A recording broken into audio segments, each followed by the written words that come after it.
up, guys? It's Quentin Spallingen here. Haven't posted a video in a little while, but we're gonna do one today. A little bit different video than I would normally do, but I think you guys will like it. Today we're gonna be doing a walkthrough and a startup on this 1996 Polaris XLT Chippewa. Bought it a little while back. I'm gonna give you kind of the backstory on what I had to do. I bought it for pretty cheap, and we'll go from there.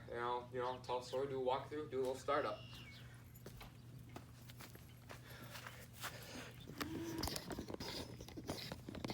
So starting us off here, this thing's in pretty good shape, for the most part. I think the shocks look pretty nice on it. The IFS extra bars look really good. Everything looks pretty good on it. I mean, there's a little hole in the hood there. We'll fix that at some point, I'm sure. I knew it hadn't been trail ready since 2015. You know, it's for the most part, it's a pretty well-around sled. The seat's got a couple little rips in it, you know, pretty common stuff. It's got about 2,000 miles on it, which is pretty normal. Everything looks pretty good. I mean, the track's in good shape. I couldn't really say that it wasn't good.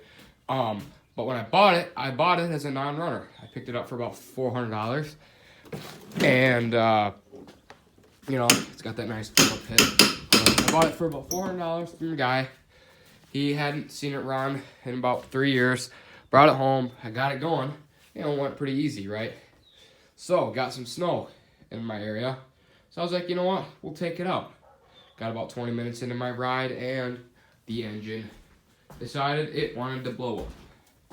And this cylinder specifically, right there. The ring melted, and then it hit and chewed up my wall.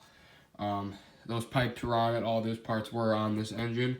But I decided I'm not going to mess with this engine. I don't really feel like rebuilding it. That's kind of a pain. So I went and bought this engine, which is now in the sled. Picked it up for about $400, so I'm $800 into the sled. Which, whatever. I mean, there's worse things I could spend my money on. So what I did was I got the engine in, put everything in, and it would start, but it would leak coolant out of that cylinder right around these O-rings.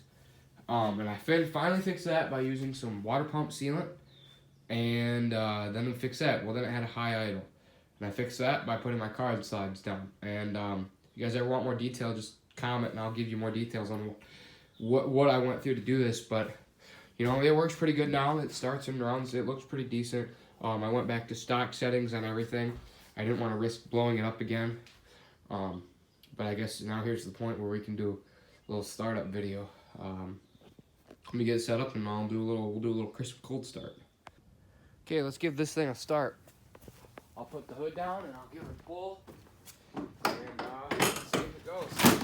I'm hoping it's first pull. Normally it is.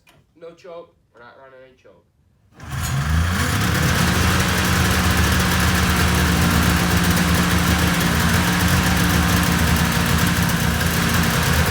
So idle's high at first, and it will drop too. Kind of going off.